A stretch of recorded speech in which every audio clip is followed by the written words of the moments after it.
নমস্কার বন্ধুরা, শ্রাবণী রান্নাঘরে আপনাদের সবাইকে স্বাগত জানিয়ে আমি আবারও একটা রান্নার ভিডিও নিয়ে আপনাদের সামনে চলে এসেছি। আজকের আমি আপনাদের ডিম দিয়ে একটা অসাধারণ রেসিপি বানিয়ে দেখাবো। আশা করি আপনাদের ভালো লাগবে। তার জন্য কিন্তু আমার পুরো ভিডিওটা আপনাদের দেখতে হবে। আর দেখা শুরু করার আগে একটা লাইক দেবেন, সুন্দর একটা কমেন্ট করবেন আর শেয়ার করতে ভুলবেন না। তাহলে চলুন আজকের আমি এই ডিম দিয়ে কি বানাই সেটা আপনারা একবার দেখে নিন। ডিমের এই রেসিপিটা বানানোর জন্য প্রথমে আমি এখানে দেখুন 4টে ডিম নিয়ে নিয়েছি। এবারে প্রথমে আমি ডিমটা সেদ্ধ করে নেব। তার জন্য আমি এখানে দেখুন গ্যাসটা অন করে একটা কড়া বসিয়ে দিয়েছি আর কড়ার মধ্যে দিয়েছি আমি বেশ কিছুটা জল। এইবারে আমি ডিমগুলো কড়ার মধ্যে আস্তে আস্তে দিয়ে দেব। ডিমগুলো কিন্তু প্রথমে দিয়ে খুব ভালোভাবে সেদ্ধ করে নিতে হবে। আর আপনারা তো ডিমের অনেক রকম রেসিপি করে খেয়েছেন, একবার এইভাবে ডিমটা বানিয়ে দেখবেন, খেতে কিন্তু অসম্ভব সুন্দর হয়। দেখুন আমি এখানে ডিমগুলো দিয়ে দিলাম। এবারে আমি এর মধ্যে দিয়ে দেব অল্প সামান্য একটু নুন। একদম অল্প একটু নুন দিয়ে প্রথমে ডিমটা আমি খুব ভালোভাবে সেদ্ধ করে নেব। ডিমটা আমার এখানে দেখুন খুব ভালোভাবে সেদ্ধ হয়ে গেছে। ডিমটা কিন্তু আমি এখানে খুব ভালোভাবে সেদ্ধ করে নিয়েছি। এইবারে ডিমটাকে তুলে ঠান্ডা করে আমি খোসাটা ছাড়িয়ে নিয়ে আবারও আপনাদের সামনে চলে আসছি। সেদ্ধ ডিমটা আমি এখানে দেখুন খোসা ছাড়িয়ে আমি কিন্তু গাটা একটু চিড়ে রেখে দিয়েছি। এইবারে আমি একটা মশলা তৈরি করে নেব। তার জন্য নিয়েছি আমি একটা মিক্সিং জার। মিক্সিং জারের মধ্যে প্রথমে আমি এখানে দিয়ে দেব দেখুন অল্প একটু আদা একটু কুচি করে রেখেছি, সেই আদাটা আমি এর মধ্যে দিয়ে দিলাম। এবারে আমি এর মধ্যে দিয়ে দেব টমেটো। এখানে আমি একটা মাঝারি সাইজের টমেটো টুকরো করে রেখেছি, সেই টমেটোটা আমি এর মধ্যে দিয়ে দিলাম। এবার আমি এর মধ্যে দিয়ে দেব, এখানে আমি রেখেছি 1 চামচ সাদা সর্ষে, 1 চামচ কালো সর্ষে আর 1 চামচ পোস্ত। সেই সমস্ত কিছু কিন্তু আমি এর মধ্যে দিয়ে দেব। এবারে আমি এর মধ্যে দেব 2টো কাঁচা লঙ্কা আর আমি এর মধ্যে অল্প একটু জল দেব, দিয়ে এটা কিন্তু পেস্ট করে নিতে হবে। প্রথমে মশলাটা আমার এখানে দেখুন রেডি হয়ে গেছে। মশলাটা আমি এখানে রেডি করে নিয়েছি আর অন্যদিকে কিন্তু গ্যাসটা অন করে আবারও কড়া বসিয়ে দিয়েছি।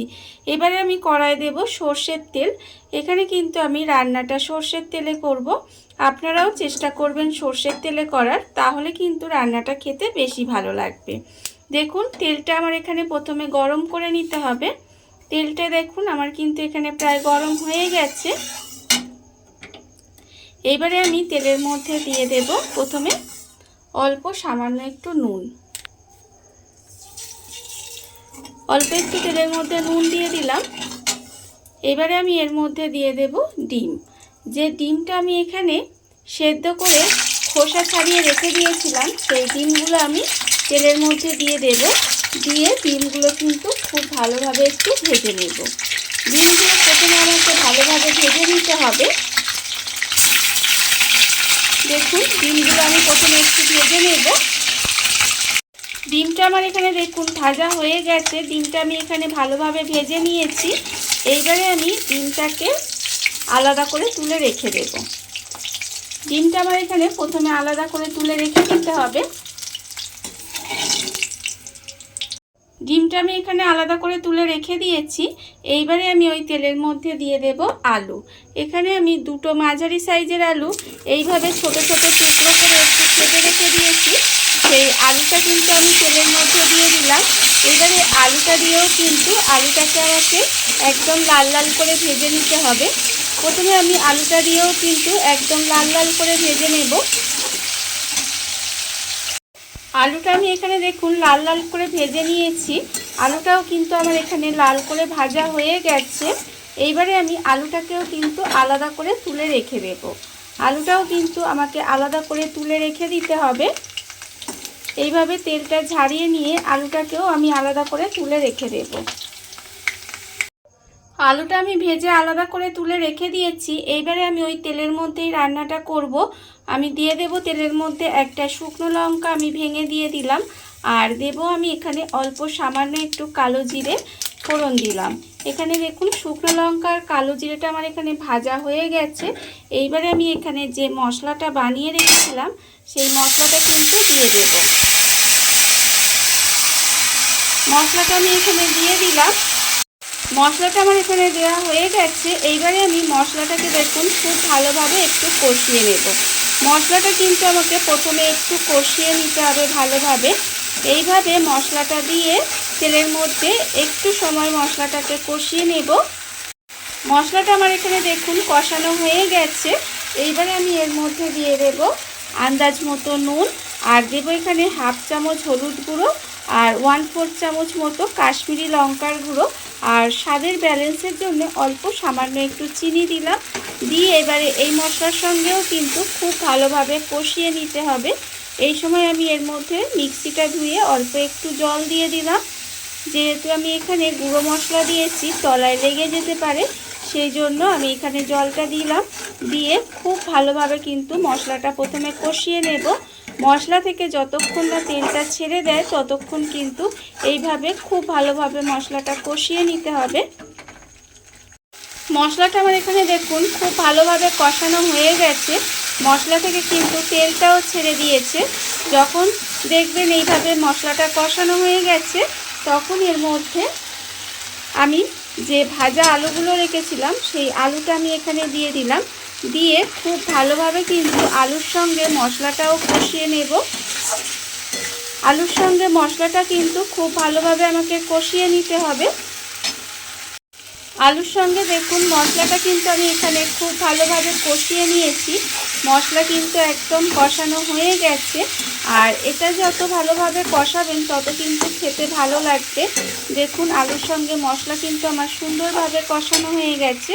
এবারে আমি এর মধ্যে দিয়ে দেব জল। আমি মিক্সিটা ধুয়ে এখানে বেশ কিছুটা জল দিয়ে দিলাম। তার কারণ হচ্ছে আলুটা আমার এখানে সেদ্ধ হবে। সেই আলুটা সেদ্ধ হওয়ার মতো কিন্তু আমাকে এখানে জলটা দিতে হবে। দেখুন এখানে আমি জলটা দিয়ে দিলাম।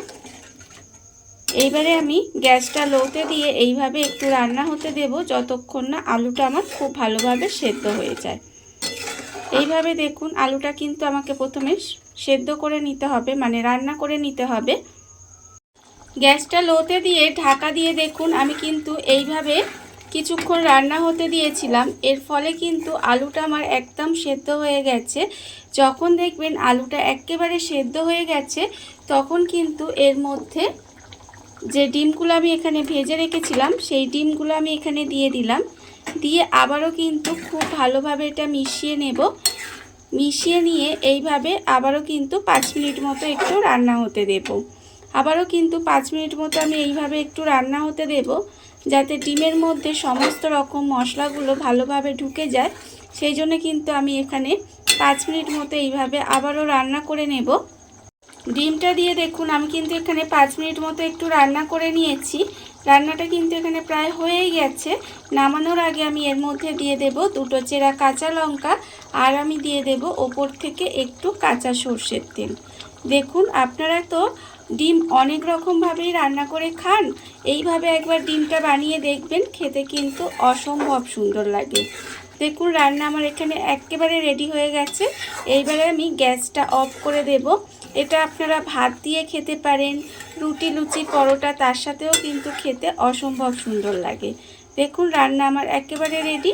এইবারে আমি গ্যাসটা অফ করে সার্ভ করে আপনাদের দেখাবো কেমন হলো।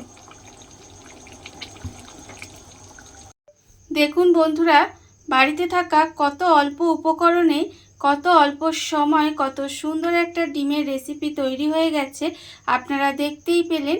আর এটা কিন্তু খেতে অসম্ভব সুন্দর হয়। এইভাবে আপনারাও একবার হলেও বাড়িতে বানিয়ে দেখতে পারেন। আর এই ভিডিওটা যদি আপনাদের ভালো লেগে থাকে, আপনারা যদি ফেসবুক থেকে দেখে থাকেন পেজটি ফলো করে দেওয়ার অনুরোধ রইল।